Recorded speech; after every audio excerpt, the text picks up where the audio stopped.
Soranay Andriamanitra no ny fitahiana marobe izay mbola tolotra ao anay mandrakariva. Izany no antony hamerenanay anaovanay izao fotoana izao, hamerenanay ny ampahafolony ary hanoloranay ny fanatitra ao anao.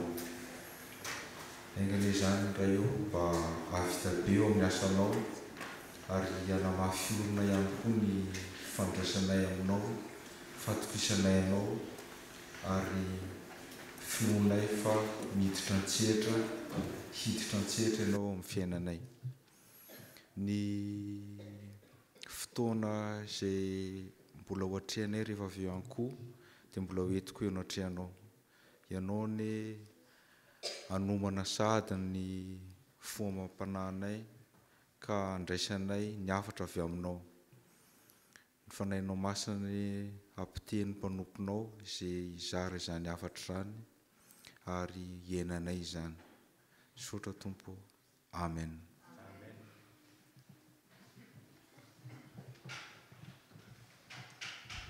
Andeha horaisitsika amin'ny Baiboly dia ho vakiantsika ny eo amin'ny Ezra toko 7, andininy 9 ka hatramin'ny 10.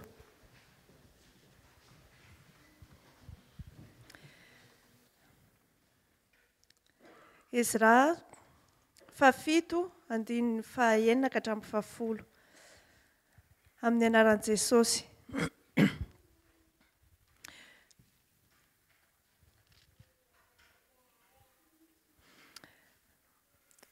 Io Ezra io dia niakatra avy tany Babilôna.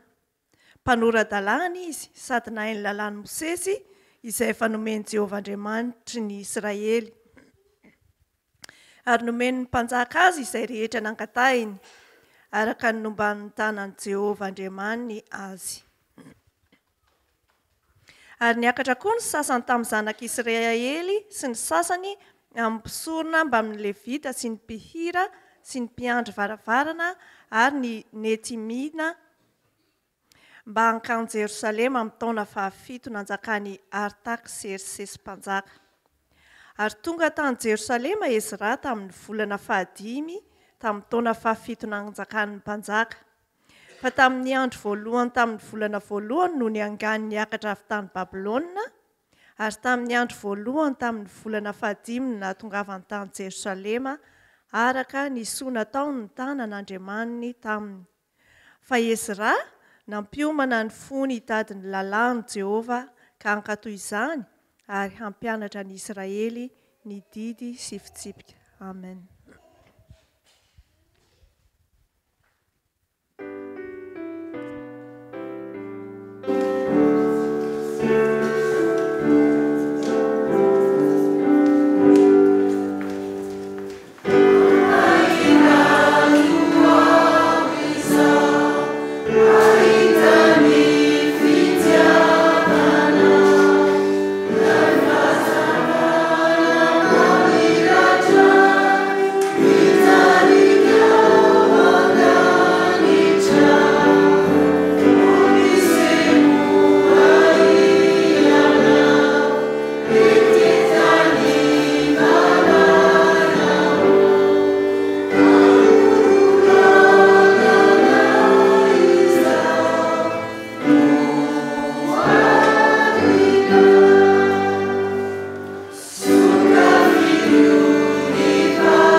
Bonjour les enfants, vous allez tous bien?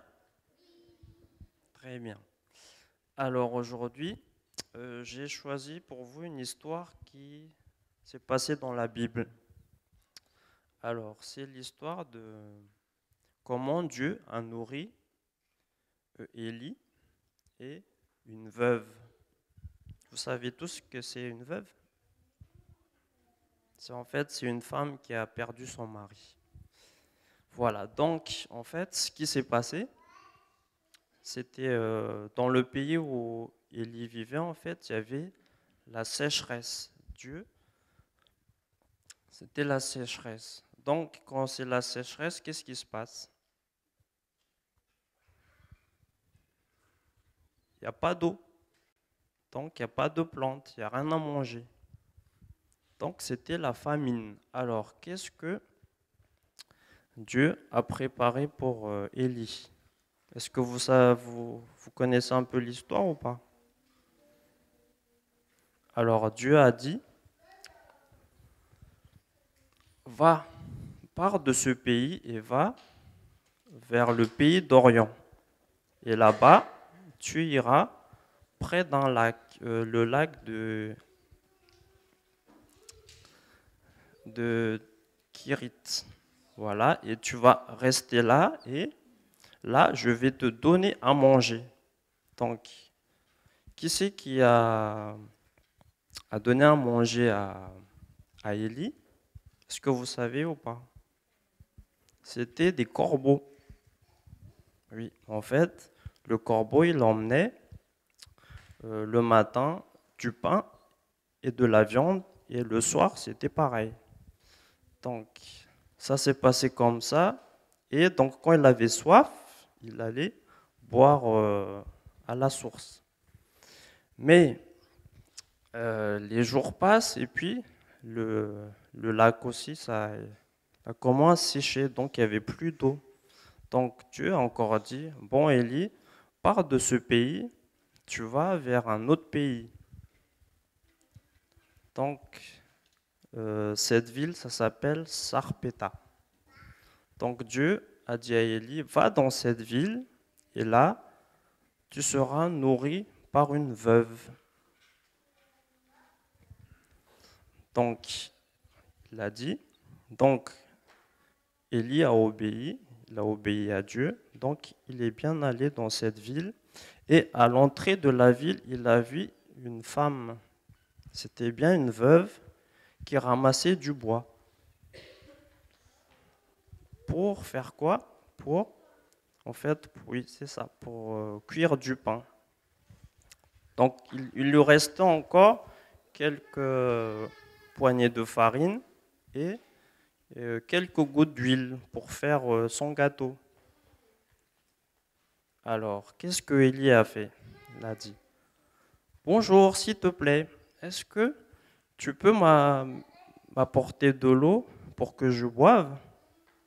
Et la femme, elle a couru, elle lui a emmené de l'eau. Ensuite, s'il te plaît, est-ce que tu peux me ramener du pain?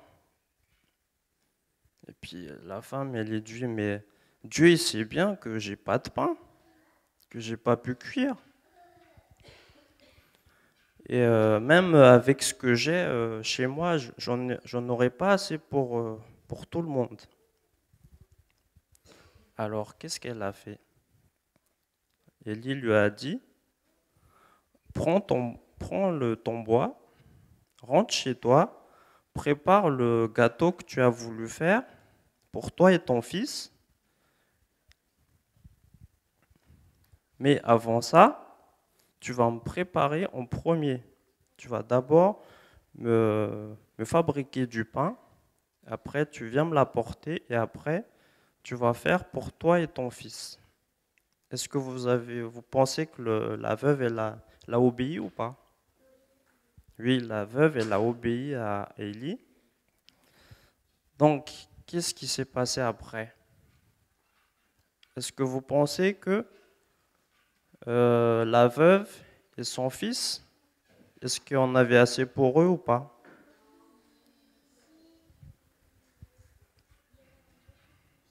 Oui, en fait, la fin de l'histoire, c'est que même dans le pot où il y avait la farine, il y en avait tellement que il y en avait oui, il y en avait tellement qu'ils pouvaient manger beaucoup pendant longtemps, jusqu'à la fin de la sécheresse. Et même l'huile, il y en avait toujours dans la cruche. Donc, ce que je vais juste que vous reteniez, c'est que, en fait, Élie, il a toujours mis Dieu en premier dans tout ce qu'il a fait. Il a obéi, il a mis Dieu à la première place.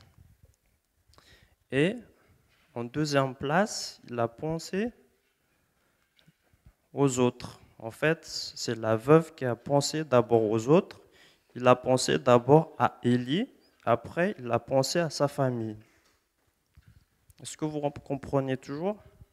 Donc, il faut d'abord penser aux autres avant soi-même. Et enfin, on pense à nous. Donc, c'est ce que Dieu nous conseille de faire pour qu'on reçoive sa bénédiction. Donc voilà, c'est ça que je voulais vous parler ce matin. J'espère que vous avez bien retenu et je vous souhaite un bon sabbat.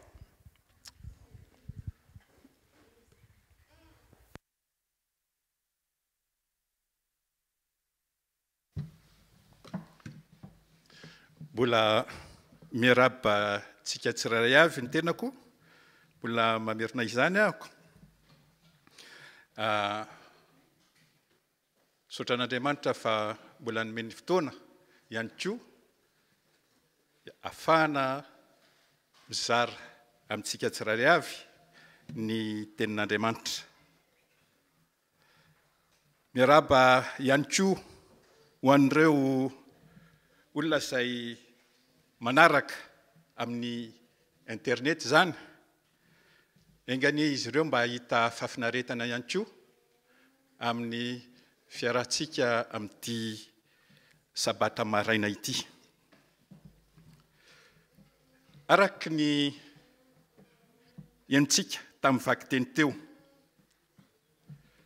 fa nandalo fotoan-tsarotra mihitsy Ezra tamin'ny andro fiainany izany, tamin'ny nalasanan'izy ireo tany Antsesitany, fa satria babo izy ireo tamina firenena izay manompo sampy izany.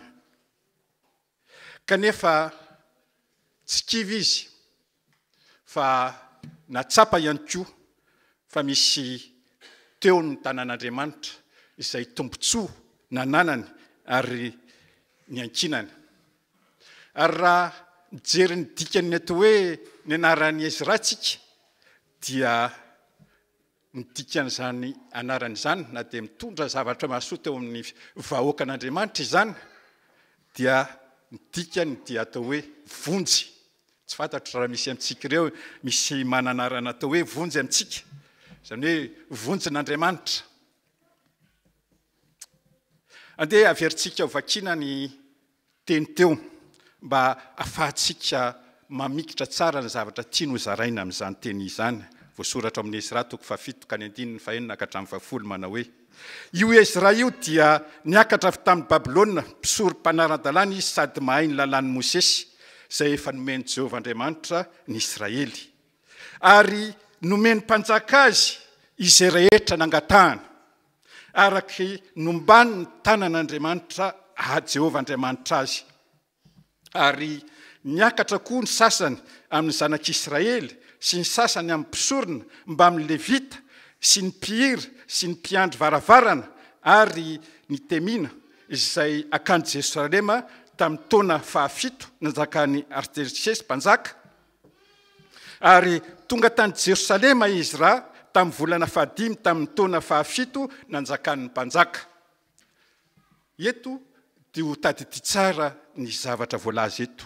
Fa tamin'ny andro voalohany, tamin'ny volana voalohany no niangany niakatra avy tany Babilôna, ary tamin'ny andro voalohany tamin'ny volana 5 no natongavany tany Jerosalema, araky ny soa nataony tanan'Andriamanitra taminy. Dia andiny 10 tokony ho tadiditsika tsara. Fa Ezra nampiomana ny fony hitady ny lalàn'i Jehova ka hakatoy izany ary ampianatra ny Israely ny didy sy ny fitsipika. Raha nisy olona anaran'olona izay voatanisa atao amin'ny Baiboly ka nahita fahasoavana, nahita lalana fanarana an'Andriamanitra na olona natanjaka, na koa nahita fandresena, dia anisan'izany Ezra. Ezra dia mpisorona teo amin'ny Israely izy. Ary lasa babo tany Babilôna, tsy fantatro na Babilôna na tonga n'izany hoe babo zany, fa na i Babilôna io koa sady resiny zareo Mediana sy Persiana, ka teo anatran'izany toe-javatra zany dia sahirana dia sahirana mihitsy izy ny nandray any andraikitra mampisorona azy, fa ohatran'ny voatery tsy maintsy najanony teo anilany zany fa satria niankina amin'ny fiainany mihitsy.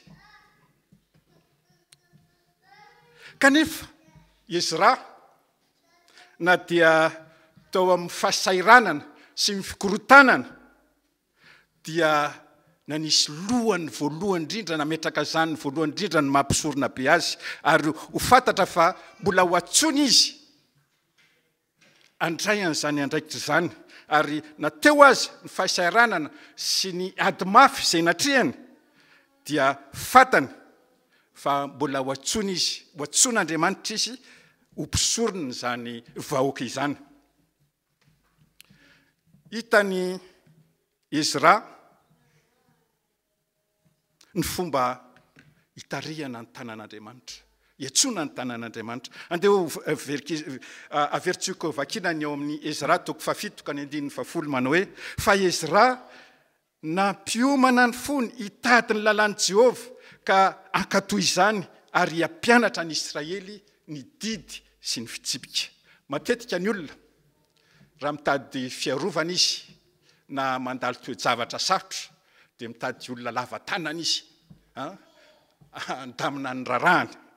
Fa Ezra kosa teto dia tsy nandeha tamin'izay lalan'izay izy, fa natsony Andriamanitra andamina izany, ary izany natonga anazy niomana, ary mba tongavany zany fidirana antsehatra ny tanàn'Andriamanitra izany dia ny fony ny voalohany indrindra no nomanina. Nanomana ny fony Ezra, ary rehefa miteny izany hoe anomana ny fo izany dia araka ny voalaza ao amin'ny Samuel toko 1, Samuel 1 toko 4 ka ny 7. Fa hoy Jehova tamin'ny Samuel: aza mijery ny tarehina ny ahavony tsanganany, fa efa nolaviko izy, fa tsy mba toy ny fijerin'ny olona fijerin'i Jehova, fa ny olona mijery ny miseho ivelany, fa Jehova kosa mijery ny fo.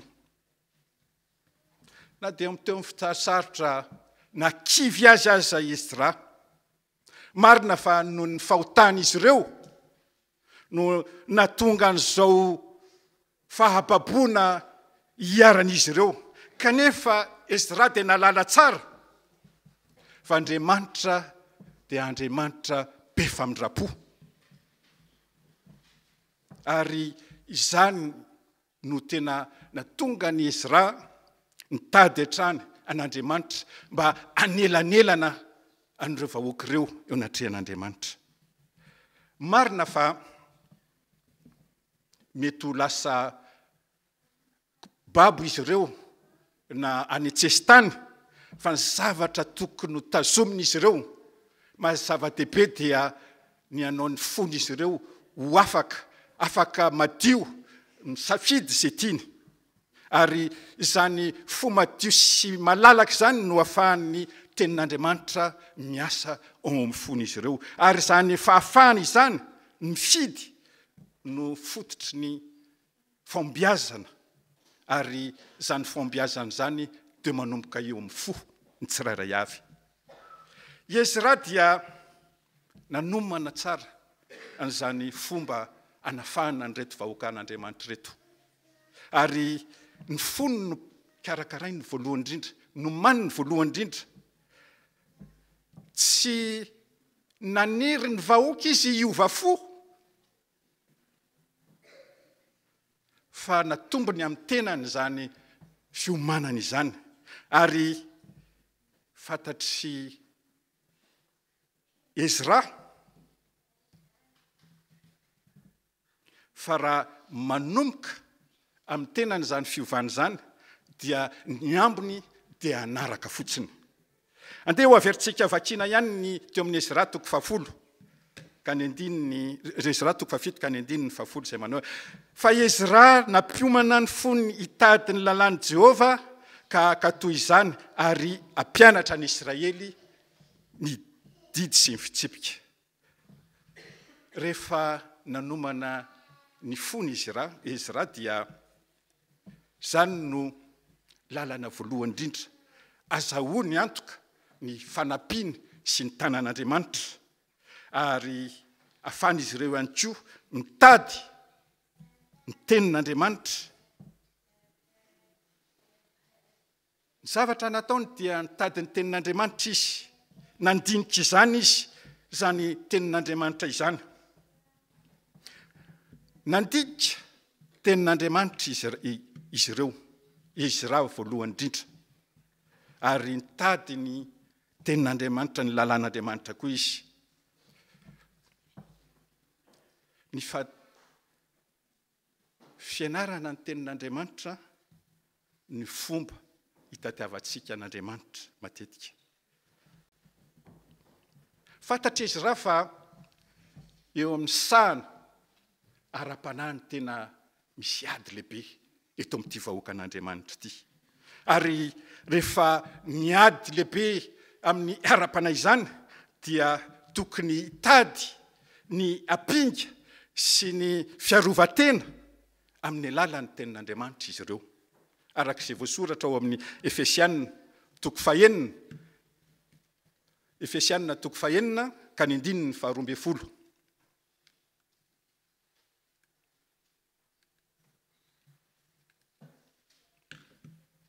Efesianina toko 9 andininy 12. Fa isika tsy mitolona amin'ny nofo amandrà, fa amin'ny fanapahana sy amin'ny fanjakana sy ny amin'ny mpanjakan'izao fahamahizinana izao dia amin'ny fanahy ratsy eny amin'ny rivotra.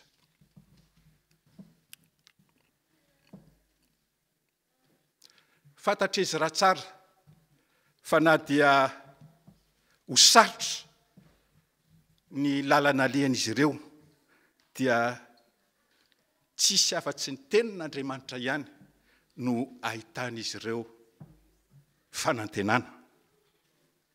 Ny toerana misy amin'izy ireo ankehitriny dia mety na izy ireo anaiky sy hiaritra ny zavatra hiaran'izy ireo na hitady maritra iraisana, kanefa ny tenin'Andriamanitra dia milaza amin'izy ireo fa tokony hijanona atoky an'Andriamanitra izy ireo fa satria Andriamanitra no mitazona ny toe-javatra amin'io fotoana io. Ary manana planin'Andriamanitra mba ahafahan'izy ireo manana izany fanantenana izany sy mikasika ny hoavin'izy ireo ihany koa. Nanana safidy anankiroa Ezra. Na izy anaiky dia velany amin'izao ho vita ny tantara andeha ho azy, na kosa hijery sy handinika ny tenin'Andriamanitra ka anatena ny fanantenana amin'izany teny izany. Marina fa mamaky na mandinika fotsiny ny tenin'Andriamanitra nefa tsy arahan'asy izany. Ny zavatra lehibe nefany dia raha mino an'izany tenin'Andriamanitra izany ianao na Ezra dia ny zavatra voalohany atao dia mampiatra izany amin'ny fiainany. Virenantsika ihany le Ezra toko fafitoko any andininy fafolo hoe fa Ezra nampionana ny fony hitady ny lalàny Jehova ka hankatoy izany ary ampianatra ny Israely ny didiny sy ny fitsipika. Mampiatra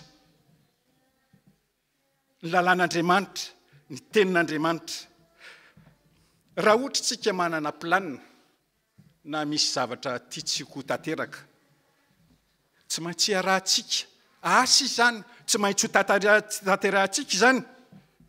Mety manana faniriantsika anova ny fiainantsika, iveriny amin'ny laony ny fiainantsika taloha teo amin'ny fanarahana an'Andriamanitra. Marina fa mety iovitsika mba hanala ireo toetrantsika taloha ary hiditra indray eo amin'ny fanompona an'Andriamanitra ka izara ny tenin'Andriamanitra amin'ny fianakaviantsika ary ihany koa izary amin'izany amin'ny manodidina antsika. Marina fa izany zavatra izany dia toy ny etaeta sy faniriana ihany. Kanefa raha ohatra ka tsy arahanao fanatetarahana asa izany dia mijanona faniriana fotsiny ary matory fotsiny eo. Rehefa manana planiny tsika raha faniriana dia tokony ho tanterahintsika. Marina fa na dia mafy azy izany dia tokony ataontsika izay avitantsika izany. Fantatra Ezra ny mahazava-dehibe ny finoana arahan'asa.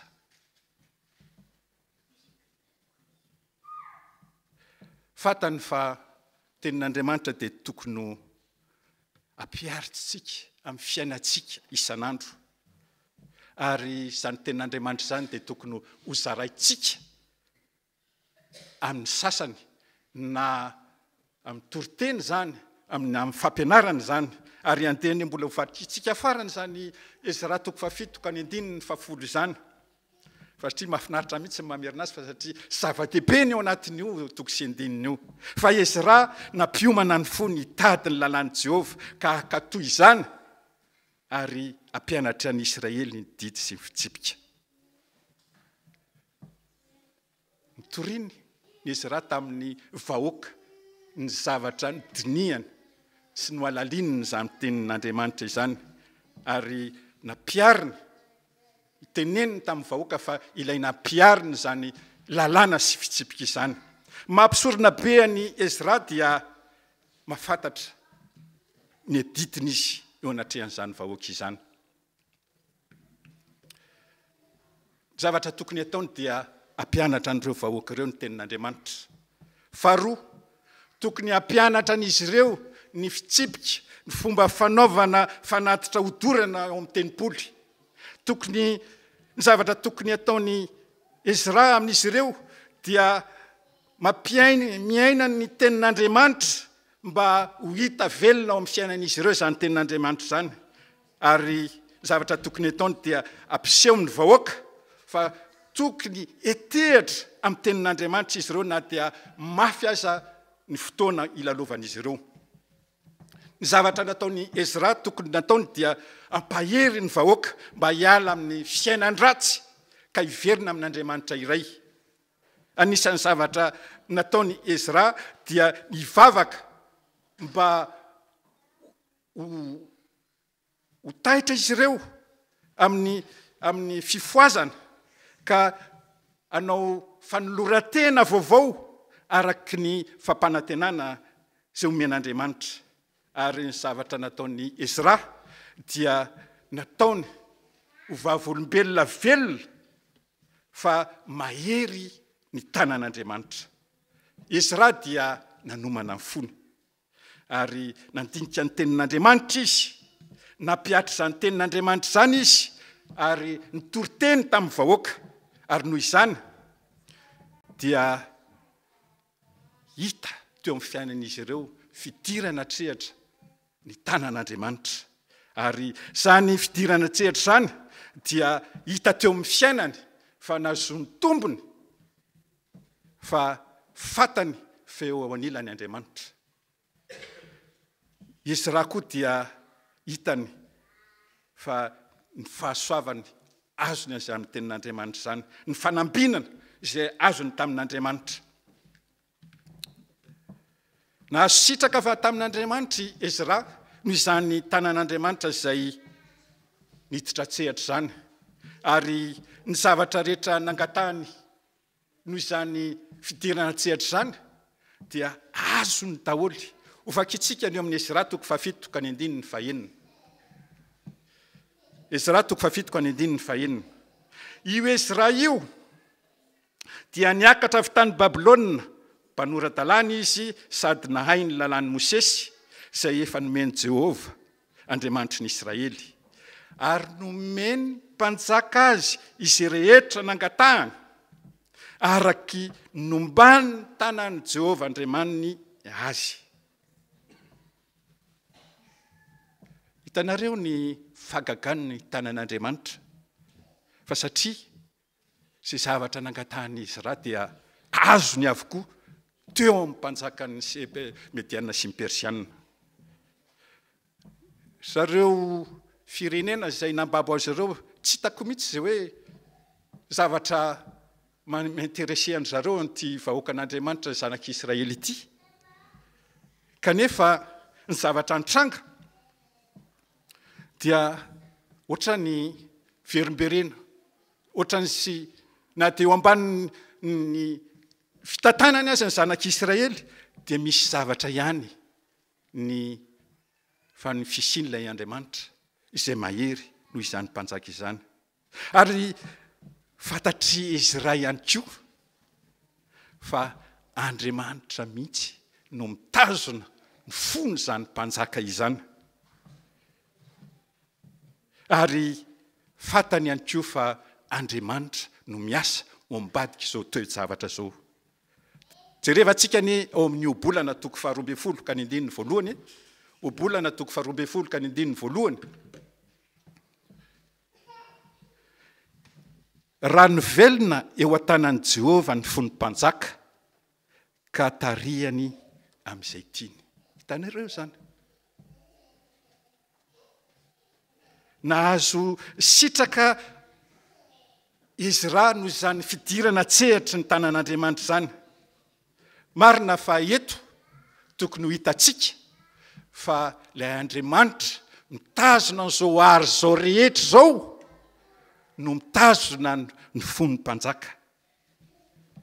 Tsika raha manana olana tsika eo amin'ny patron atsika na amin'ny orinasa-tsika, tadidio fa Andriamanitra afaka mitazona ny fony izany patron anao zany na ny lehibenao izany.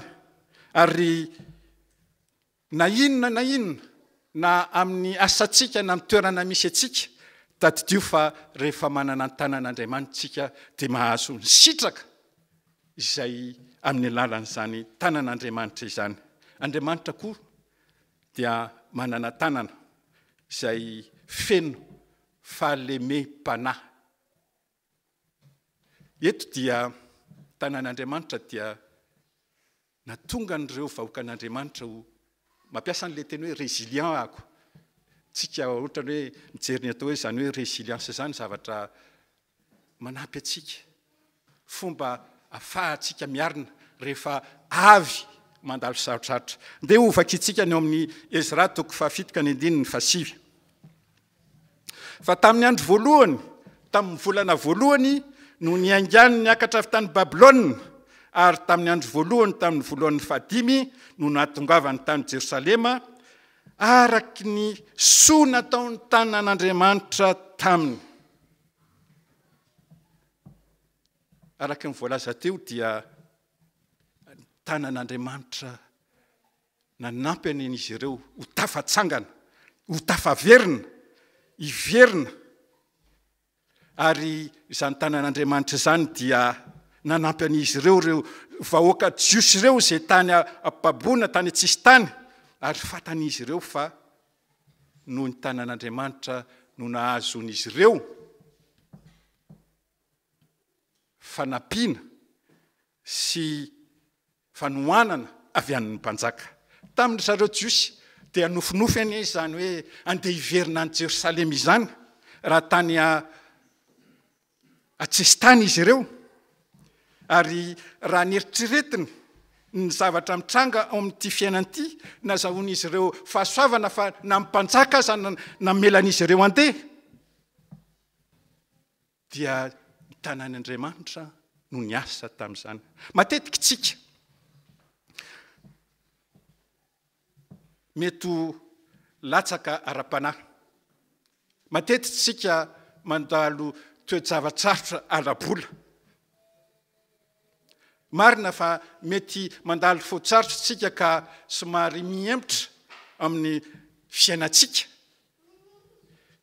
kanefa tokony ho fatatsika fa ny tanàn'Andriamanitra dia afaka manampy atsika hiarina sy hitsangana indray. Zany no zavatra andrasantsika amin'Andriamanitra. Ilay Andriamanitra eto dia ilay Andriamanitra mahery, izay ilay tanana izay afaka mame hery atsika tsirairay avy. Raha afaka itsika ny eo amin'ny Ezra toko fa 7 ka ny 7 sy 7. Isaorana ny Jehovah Andriamanitra ny razantsika, izay efa nanisy izany tao am-pon'ny mpanjaka atsara tarehy ny tranon'i Jehovah any Jerosalema, sady efa nampahazo ahy famindrapo teo anatrehan'ny mpanjaka sy ireo mpanolo-tsaina ary ny mpanapaka lehibe rehetra eo amin'ny mpanjaka, ary dia nampahirezina aho araky nomban'ny tanan'i Jehovah n'Andriamanitra ho ahy ka nahatonga loholona tamin'ny Israely mba hiara-miakatra amiko. Eto Ezra dia lasa olo-matanjaka izy noho izany tanan'Andriamanitra izany. Matetika ny ankamaroantsika mahatsiaro malemy eo anatrehan'ny toe-javatra na saritahotra, fa satria rehefa mijoro itsika dia matetika matahotra ny ilozan'ny sasany na aleontsika aza mitazona an'ilay fomba ratsitsika. Matetika dia tsy manana fasahiana itoy hatramin'ny farany ny zavatra efa nalaitsika nataotsika izay anatanteraka izany, kanefa tokony ho fatatsika fa ny tanan'Andriamanitra ni dia tokony tsy hananatsika tahotra mihitsy rehefa hanao ny zavatra izay anarahana an'Andriamanitra isika.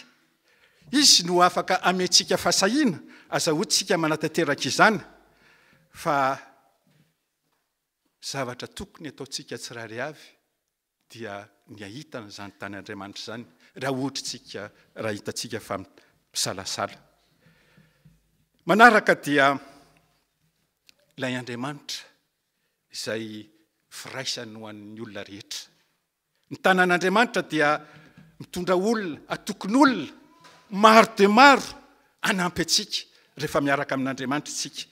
Ovakitsika ny eo amin'ny Ezra toko 9 ka ny 9:12 hoe Ezra toko 9 ka ny 9:12. Ary araky ny soa nataon'ny tanan'Andriamanitra taminay no nitondrany olo-kendry anankiray ho any aminay avy tamin'ny taranaky Maly, zanaky Levy, zanaky Israely sy Seribia, sy ny zanany mba mindralahany 12 lahy. Matetika dia matahotra ny akatoa an'Andriamanitra amin'ny fanarahana anazy, fa satria matsiaro sao dia sanatriny izany avelany olona rery eo. Kanefa raha manana ny tanan'Andriamanitra isika dia tadidio tsara fa andefasan'ny olona maro anodidina atsika, hanampy atsika mba ahafahantsika manatanteraka ny sitrapon'Andriamanitra.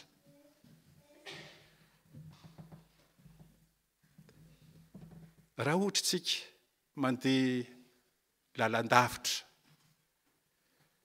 eo amin'ny fanarahana an'Andriamanitra dia Andriamanitra dia nisy olona isan-dalana mba hanampy antsika sy ameherentsika sahala amin'ny ahitantsika ny olona rehefa tonga marobe ety am-piangonana anome voninahitra anazy. Matetika Andriamanitra mitsapanao izy, avelany ianao andeha araka izany mandeha irery, kanefa raha hitany ianao fa mitazona sy mifikitra aminy dia hiditra tsehatra eo amin'ny fiainanao izy. Andriamanitra dia le Andriamanitra mpiaro, be miarovana ary miaro antsika amin'ny lalana le antsika. Andeha ne ho jerevantsika ihany ny amin'ny Esra toko 9 fa 12 sy ny 13 hoe fa namenatray ny angataka miaramila sy mpitaingitra soavaly amin'ny mpanjaka hiaro anay amin'ny fahavalonay eny an-dalana satria efa niteny tamin'ny mpanjaka izahay ka nanao hoe ny tanan'Andriamanitray masoa izay rehetra mitady azy fa ny heriny sy ny fahatezerany kosa amely izy rehetra mafoy azy ary ny fadiany izahay ka nangataka izany tamin'Andriamanitray dia ny aino anay izy. Toizantsika ihany eny ny ao amin'ny 1:30 ao anao Jesosy mivoalaza amin'ny 1:30 dia niala teo amin'ny ony ahava izahay tamin'ny andro faharoa ambin'ny folo tamin'ny volana voalohany mba hakany Jerosalema ary tanany Andriamanitray momba anay ka izy no namonjy anay tamin'ny tanany fahavalo sy mpanotrika ny teny an-dalana. Natsiaro menatra ihany Ezra anaiky ny fiarovan'ny ireo mialamila amin'ny mpanjaka fa satria fatany fa Andriamanitra dia hitari-dalana azy hitondra azy ireo amin'ny tanany mahery ary izany natonga an'izy ireo nanao fifadikanina mba hiaro an'izy ireo eny an-dalana. Tokony ho fantatritsika fa tamin'ny fotoana io raha niala tany ny zanak'Israely amin'ny nataona volamena sarety maro no noentiny zareo amakivaky hiverina any Jerosalema. Zany arena lehibe izany raha ohatra ka jereva na ny zavatra entin'izy ireo dia mety anaitra ny eritreritry izy ireo anafika ka haka sy androbany zany arena nentin'izy ireo izany.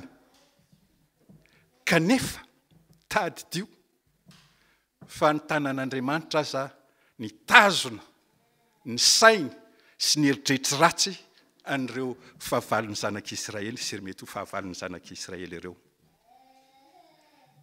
Tonga tany Jerosalema izy ireo ny farana ary Andriamanitra dia nitondra ny fiainan'izy ireo ho tonga any amin'ilay Jerosalema, ilay tanàna izay nofinofisin'izy ireo.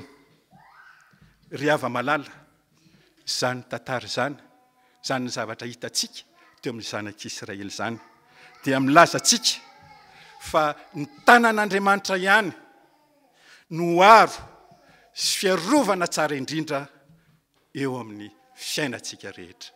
Amen.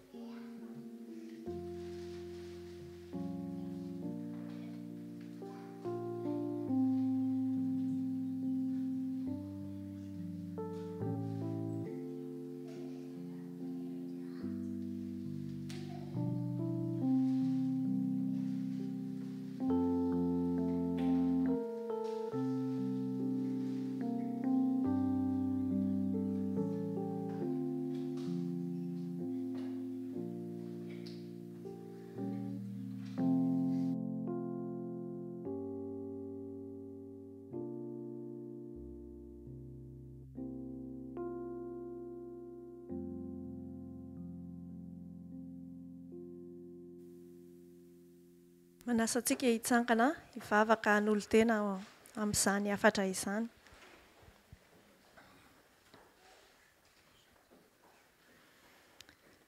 Ry Andriamanitra tsara ny an-danitro, Andriamanitra rainay, sy Jesosy ilay mpisolo vava sy mpanavitra anay. Andriamanitra ray, zanaka fanahy-masina mbola misaotra ary manetitra ny voninahitra ho anao zahay.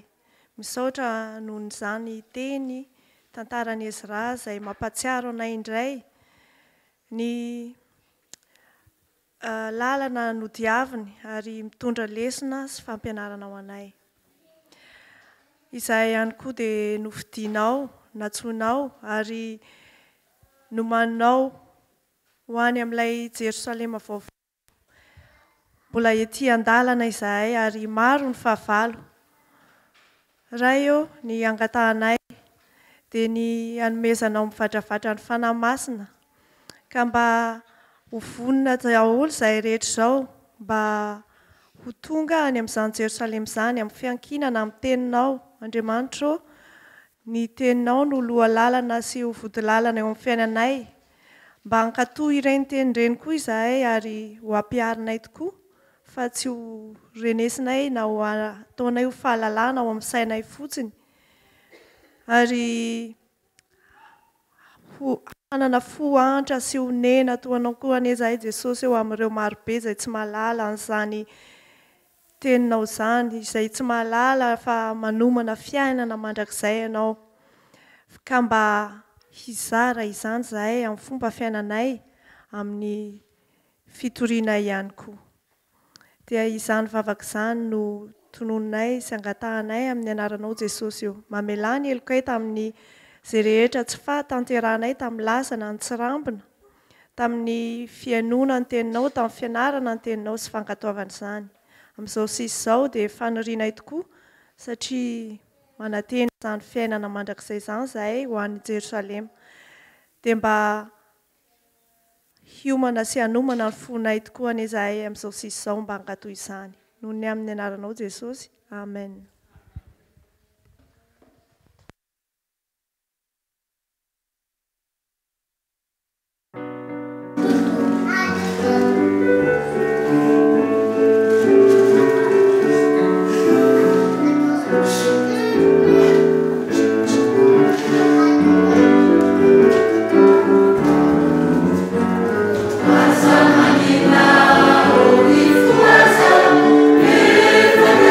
Jesus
zao dia raisonytsodrano ary Andriamanitra ny fanantenanany ameno anareo amin'ny fifaliana sy ny fiadanana rehetra amin'ny finoanareo mba hitombonareo amin'ny fanantenana noho ny herin'ny fanahy masina. Amen.